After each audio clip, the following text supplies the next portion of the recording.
my neighbor, Dennis, who's a right-wing Republican. He couldn't make it tonight, but he wanted to represent the right-wing Republican Party on this panel. And actually, the question he wanted to raise for you guys is twofold. One, isn't it fun to consume stuff? Isn't it, like, enjoyable? And two, doesn't it help the economy? Should we be in a recession hurting the economy by reducing our consumption? How do you answer that type of Number one, yes, it's fun to consume things. I just really enjoy a whole bunch of consumption out there in the hallway, and I hope some of this left so I can consume some more later. I am a thrift store junkie. I love consuming things, but where I consume is products that are already in existence.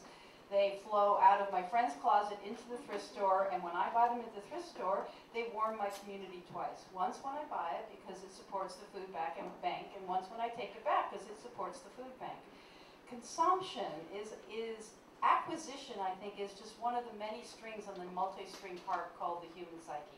Acquisition is part of who we are. If we weren't acquisitive beings, we wouldn't have survived. We would go, oh well, fine, whatever, another mouse in Africa. You know, it's part of, acquisitiveness is part of who we are, and rest is part of who we are. It's all part of who we are. It's all in right balance. So I don't vilify consumption, but I do question consumerism as making the purpose of your life the activity of acquisition. So yes, it's fun, and it's also, as Colin was saying, it's you know, you don't want to say you're consuming your friends, but you know, in a way, it's fun to go bike riding. It's fun to go for a picnic. It's fun to have a great conversation. There's like that whole sort of hedonic aspect of life, that whole sort of moving out from yourself out into the world and sensing it and feeling it and bringing it into you and understanding it and tasting it and all that. That is like the most sensuous, beautiful pleasure of existence. But it doesn't have to be, you know, like buying something at Walmart, using it for 6 months and sending it off to the landfill, which is what we understand is the process of consumption. And yes, the economy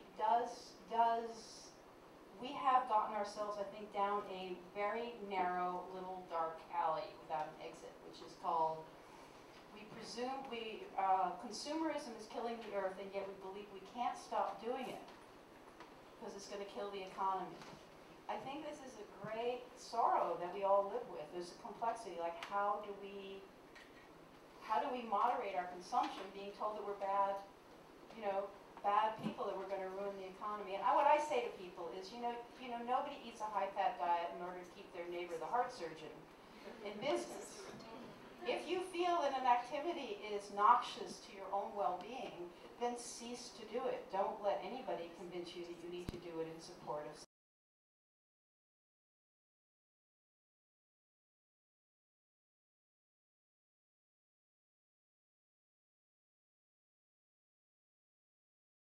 that we're looking for more than just consumption, and we're looking for other types of stimulation as human creatures.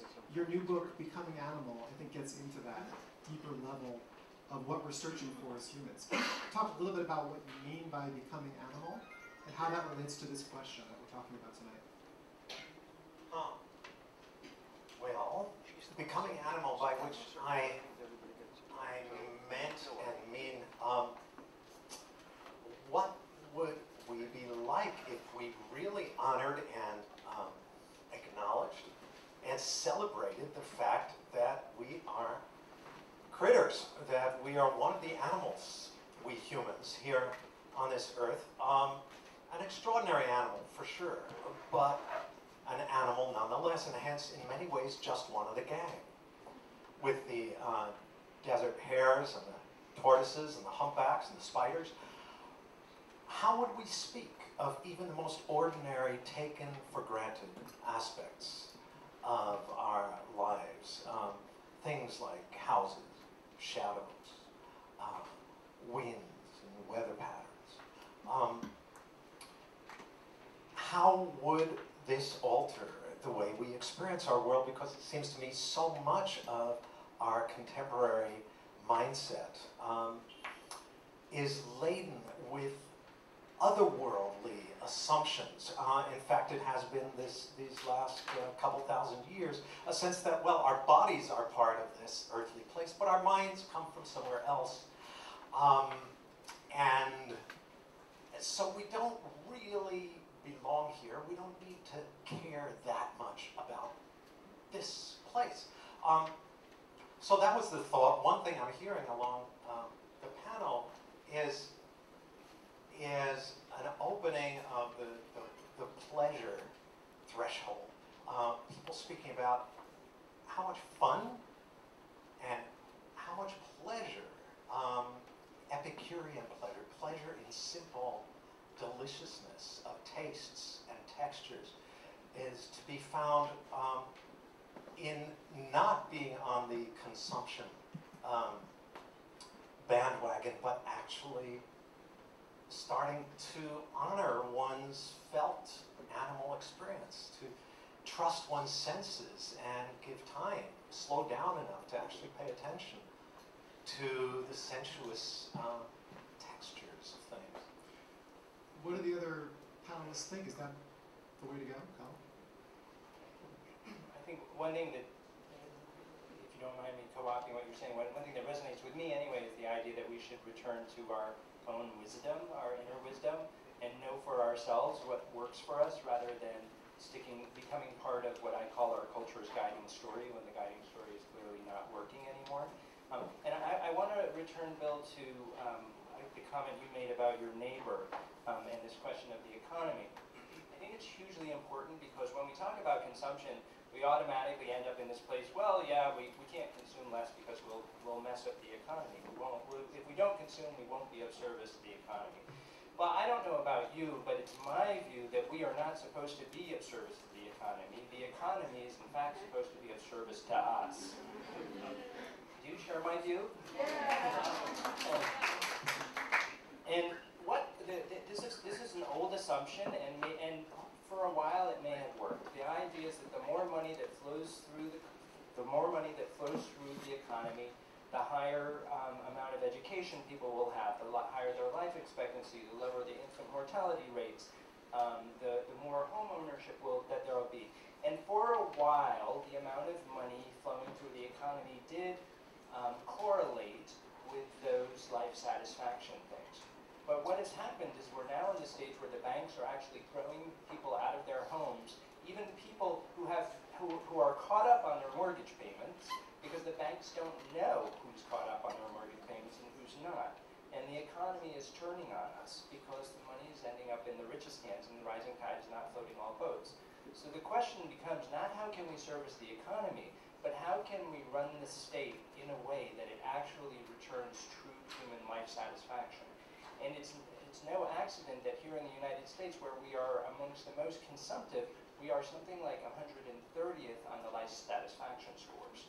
So when we talk about would consuming less harm our economy, my question is, isn't it maybe we should be finding some alternative to the economy? One other point that I want to make, I think it's really important that we don't set up this discussion as progressive versus conservative. This is hugely important in these United States. I don't know about you, but when we came close to a government shutdown recently, I did not feel like the politicians were so serving the people of the United States, quite frankly, on either side of the aisle. And I know it may be an unpopular thing to say, but to some extent, I see both parties as two more corporations whose institutional survival is most important. And the major divisions, and I've traveled all around the United States. I was at Georgia State University, a hugely red state, where 1,300 people together did no impact week. The divisions that we see in the country are not divisions between the people. Christian conservatives do not want us to consume. They do not believe in consumption as our way forward. And so I think that it's hugely important that actually we ask ourselves human questions and look for human answers together instead of dividing over the politics. Because if we continue to divide over the politics, we'll just die. Good point. And I agree. I gave some talks out west to some very conservative audiences this past fall, and everyone can resonate with these ideas. It's conservative to conserve and all of that. So wonderful point, Colin. I think this actually leads into policy, because how do we get from here to there? I think we all kind of agree that it's not working, the way it is now. So what are the best policies to put into place to get to this other vision? Whoever wants to answer. Whoever knows It's the for you. answer. Whoever feels they know the answer. Let's start with Vicki, and then we can. The interesting thing is I think what we've got here is a group of people who've run very personal, high-integrity experiments in their own lives and then shared widely about the experiments and actually inspired many people to undertake their own experiments. So this is not a panel of policy wonks. I think that's why there's this deafening silence here. So, Bill, I'm curious, what would you say to me? Yeah, okay, so here we go. I knew if I talked about it. If I can, so first of all, money out of politics. There is no way that human interest can come first while we have an unlimited amount of campaign contributions. I mean, we're in this ridiculous, like I've been in this conversation where the Europeans are like those terrible Americans who won't do anything about climate change, but meanwhile the European megacorporations are donating to our Chamber of Commerce to prevent us from doing anything about climate change. This is ridiculous. So one, money out of politics. Two, a single-payer healthcare system. That may sound counterintuitive in an environmental or consumerist discussion, but until we sever our relationship with we depend on corporations the way we should be depending on community. So we depend on corporations for our retirement, for our health benefits, even for our community. Most of us get so depressed if we lose our jobs because what we're really losing is our friends. So one way to sever that relationship with the big corporations is a single-payer healthcare system. And then the last thing is the principle of limited liability. The principle of limited liability, I always argue with my libertarian friends, is a market failure. What happens is limited liability means that shareholders are only liable for the value of the stocks they hold in a corporation. So that means that a corporation can do any sort of malfeasance, and the worst a shareholder can lose is the value of that share, right? However, if the corporation were to profit greatly by its malfeasance or by its continued efforts to cause us to consume and to consume in a way that harms the planet, the shareholder can have unlimited benefit. That means the upsides are unlimited, but the downsides for the shareholders are limited, which is a market failure. And until we address that market failure, we're going to have problems also. Okay. Sure. Yashina, did you want to? I just want to add to Colin's points about really overthrowing some of the fundamental models that we're dealing with. I think the current economic model, which is capitalism as we know it, really was founded at a time when we had more natural resources than people. And it was about, then we invented machines to produce more in order so that we could consume more and propagate and grow as a society and as a race. But we've reached a point where we've grown beyond, we are consuming beyond our natural resources, and the business models that we now deal with are all about sort of externalizing the real cost of things. So natural resources aren't priced for what it's actually worth. So if you look at anything that we consume, including cell phones, which is made of metal and precious metal and high on carbon and everything if you go to Asia, you can get a cell phone for free if you buy a service. How is that even right? Because you are actually consuming, and the price of things isn't attached to true cost. So until we completely change the economic model that we live in, it doesn't. I mean, I don't know how to address that in terms of policy, but to me, it seems like everything's gone totally upside down, and it's all about profit, and it's really not about what consumption initially was intended to be or do.